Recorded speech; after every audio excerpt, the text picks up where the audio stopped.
know how to drive when sharing the road with a bus.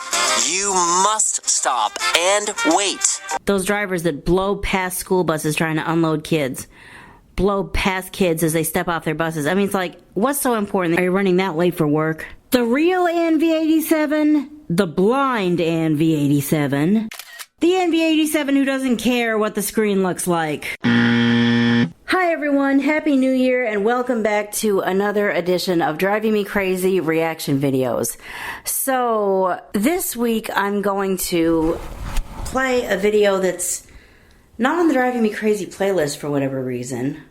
I think initially it did air as a Driving Me Crazy, but we didn't have the initial Driving Me Crazy introduction on the video. But but they did have kind of the Driving Me Crazy, not theme music, but kind of background music that, if you've been watching this long enough, well, I don't know if you've been watching my videos long enough, but if you're local and you've been watching Drive Me Crazy long enough, you will recognize this as the background music for the part of Driving Me Crazy where he's actually reading the email or talking about what it is that he has to talk about this day.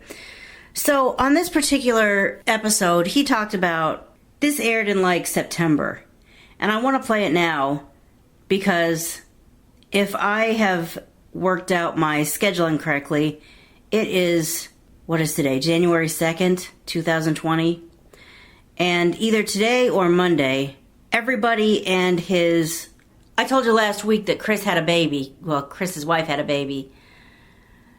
Every baby is going to be gently, tenderly put in his or her car seat, and his or her elementary school, high school, middle school brother is going to be going to school on either today or Monday. And with that in mind, I want to have Chris help me remind you drivers how to handle the influx of school buses that are on the road. We had this little 2-week break or week and a half break for Christmas and New Year's.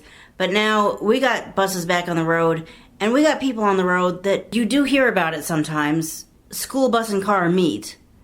Not the kindest meeting in the world. Let's let Chris say what he has to say, and then I'll talk about what I mean by that. It's back to school, the time when we need to be even more cautious around crosswalks, especially near schools where speed limits are reduced. Lots of school buses will also be back on the roads. Of course, they do ease congestion by keeping mom and dad's car away from schools. Nationally, one bus is the equivalent of 36 cars. But those buses take up space and make lots of stops. Here are some numbers to consider. Some of the area's largest bus fleets include Beaverton with 310 buses, Portland 300 buses, and Vancouver 162 buses. Portland has 288 routes, and those west of the Willamette River make more stops, about 10 to 15 per route. Vancouver tells us their average stop takes 2 minutes. Beaverton tells us their average route makes 6 stops and carries 37 students.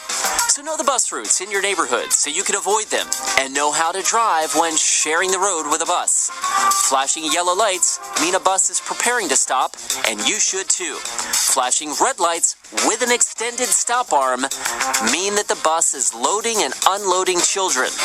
You must stop and wait until the red lights stop flashing, the extended stop arm is withdrawn, and the bus begins moving.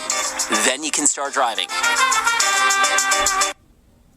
Thank you, Chris. I just want to reiterate what he just said.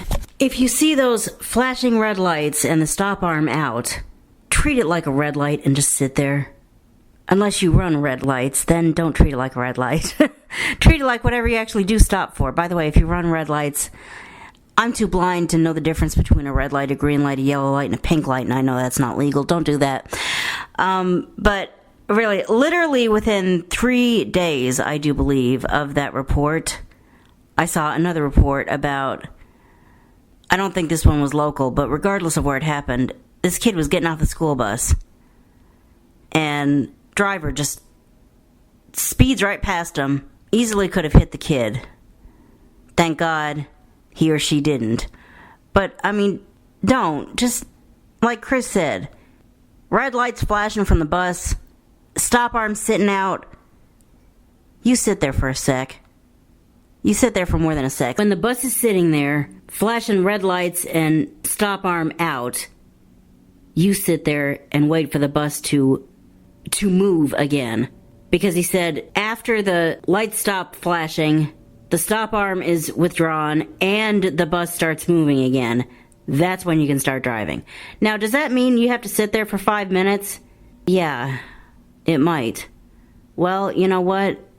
5 minutes of your time versus 5 decades of the rest of your life having to wake up every morning and think, I ran down a kid and hit a kid, or put a kid in the hospital, or changed their life forever. That kid had so much promise. I turned them into someone living with a disability, or someone who will always have the mind of a 7-month-old, or did something horrible to them because I wouldn't wait long enough for them to get off the bus and get out of the